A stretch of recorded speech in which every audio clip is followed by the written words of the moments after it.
Clermont-Ferrand, la chaîne des Puys, ou plus au sud, la zone du lac Pavin. Il y a plus d'un scénario possible pour une nouvelle éruption. Car cette région est d'une incroyable richesse en termes de phénomènes volcaniques. Pourquoi y a-t-il une telle concentration de volcans dans un si petit périmètre? Pourquoi ont-ils des formes aussi différentes? Pourquoi certains sont-ils plus menaçants que d'autres? Pour le comprendre, il faut remonter 25 millions d'années en arrière avec l'apparition des premiers volcans d'Auvergne. Plusieurs phases d'éruption se succèdent ensuite dans toute la région. Mais la plus spectaculaire se situe dans le Cantal, avec des éruptions titanesques.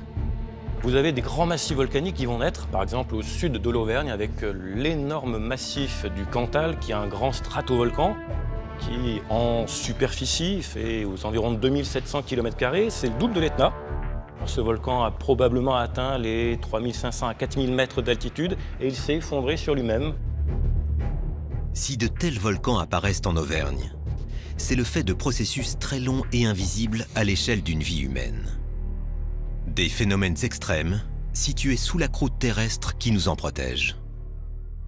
Si on voulait une image pour représenter la Terre et bien s'en rappeler, ce serait un avocat. Un avocat assez sphérique. Si vous coupez un avocat qui serait sphérique, vous avez la peau qui correspondrait à la plaque rigide. On a d'abord 30 km de croûte continentale et une croûte océanique de 5 à 6 km d'épaisseur. Sous cette croûte, on atteint déjà les 2000 degrés Celsius. Nous sommes dans ce qu'on appelle le manteau, un fluide visqueux qui s'enfonce jusqu'à 2900 km. À cette profondeur, le thermomètre atteint les 3500 degrés. Et puis ensuite, on a le noyau de la Terre, constitué essentiellement de fer et de nickel, jusqu'à 6377 km, qui est le centre de la Terre. On a des températures de 5500 degrés Celsius, donc des températures vraiment extrêmes.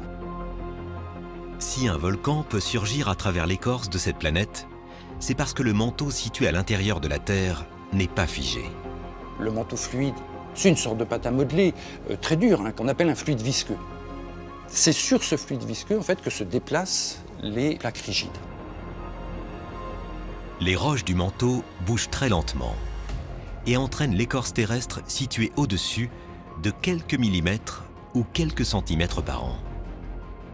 Très peu, mais avec d'énormes conséquences à l'échelle du temps géologique. C'est ainsi qu'un seul et énorme continent s'est progressivement morcelé. Les différentes plaques se sont déplacées, se sont à nouveau divisées ou sont entrées en collision, façonnant continents et océans.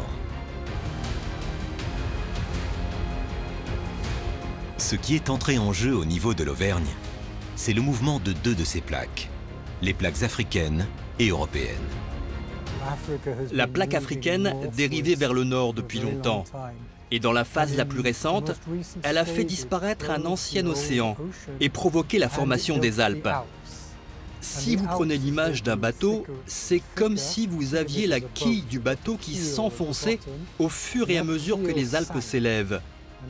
Et en coulant, cette quille a étiré la plaque terrestre voisine. On amincit en fait la plaque, elle s'étire et on crée une grande faille. On a un grand fossé dit d'effondrement. On voit très bien à Clermont-Ferrand l'effondrement de cette portion de l'écorce terrestre qui correspond au bassin de la Limagne, qui est étroit, qui fait 30 à 35 km de large. Si le mouvement de ces plaques s'était poursuivi, Clermont-Ferrand n'aurait jamais vu le jour. Alors s'il avait continué, cet écartement, on aurait eu donc deux continents qui se seraient séparés et un océan qui se serait véritablement formé entre les deux. Le processus de chevauchement des plaques s'est donc arrêté. Mais ses effets se sont fait sentir des millions d'années après, avec une lente remontée de magma dans toute la région. Quand vous avez une plaque tectonique et que vous commencez à l'amincir, vous faites remonter du manteau vers la surface. Ça fait fondre les roches. Et donc vous avez à ce moment-là du magma qui se crée et qui remonte vers la surface. Cette remontée s'est d'abord faite sous le fossé d'effondrement de la Limagne, puis dans des zones voisines. Au niveau de la chaîne des Puys, le magma a profité de la présence de failles très anciennes. On estime qu'en fait, il y a des roches du manteau très profondes qui ne sont pas remontées exactement sous le fossé d'effondrement, mais un peu à côté, ce qui a donné donc le stratovolcan des Monts d'Or et puis la chaîne des Puys. Une chaîne de volcans pleine de diversité et son fossé d'effondrement voisin non recouvert par l'océan. C'est ce qui a valu à ce site l'inscription au patrimoine mondial de l'UNESCO. On a un instantané, on a un stade de la tectonique des plaques qu'on ne voit en très peu d'endroits du monde et qui ici est en plus en miniature. Ça, c'est vraiment exceptionnel. Ce panorama d'exception s'est construit sur des dizaines de millions d'années. En apparence, il a l'air définitivement figé. Mais que se passe-t-il vraiment sous la chaîne des puits? Y a-t-il encore du magma prêt à refaire surface à tout moment?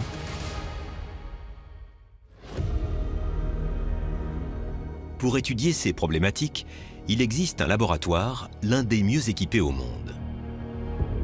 À proximité immédiate des volcans d'Auvergne, à Clermont-Ferrand, c'est le LMV, le laboratoire Magma et Volcans. 150 chercheurs, ingénieurs et techniciens de différentes nationalités travaillent ici. Ils alternent analyse en laboratoire et mission sur le terrain. L'observation sur le terrain pendant les éruptions, mais également en dehors des périodes éruptives, pour comprendre les volcans, c'est fondamental, bien évidemment. Un volcanologue sur le terrain, il va pouvoir rechercher tout type d'informations.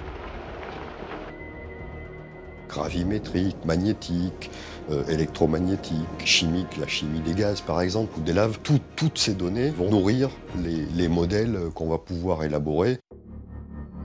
Avec l'ensemble de ces informations collectées sur le terrain, les volcanologues créent ensuite des modèles sur ordinateur, mais aussi des phénomènes volcaniques en modèle réduit. Comme ce dispositif unique au monde, un canal de 7 mètres de long. Les volcanologues du LMV y reproduisent les tsunamis provoqués par les volcans. Des tsunamis qui peuvent se révéler très dangereux. L'une de ces éruptions, particulièrement tragique, a marqué l'histoire. En Indonésie, entre les îles de Sumatra et de Java, c'est l'éruption du Krakatoa au XIXe siècle, quand 36 000 personnes y ont laissé la vie. En 1883, le sommet du Krakatoa explose, génère une colonne de cendres qui monte jusqu'à 50 km d'altitude. Le volcan va finir par s'effondrer sous son propre poids. L'éruption du Krakatoa est très puissante puisqu'on dit qu'on a entendu le bruit de l'explosion jusqu'en Australie, donc à plus de 5000 km de distance. Cette éruption s'est accompagnée de tsunamis très importants avec des vagues d'une trentaine de mètres de hauteur qui ont pu transporter des navires, des gros bateaux quand même, jusqu'à 3 km à l'intérieur des terres. Pour éviter ce genre de tragédie, le travail des volcanologues est fondamental. Car leur mission consiste aussi à lancer des alertes en cas de danger. Mais on ne les écoute pas toujours. Vous pouvez faire toutes les analyses et mesures que vous voulez. Si ce n'est pas communiqué aux gens, alors ça ne sert à rien.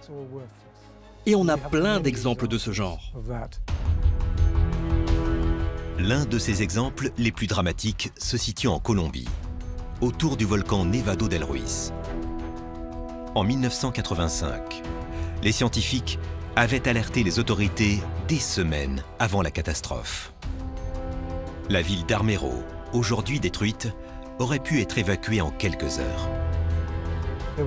Il y a eu une absence de communication entre les scientifiques et la population qui était en danger, ce qui signifie qu'il n'y a pas eu d'alerte pour un événement qu'on avait anticipé.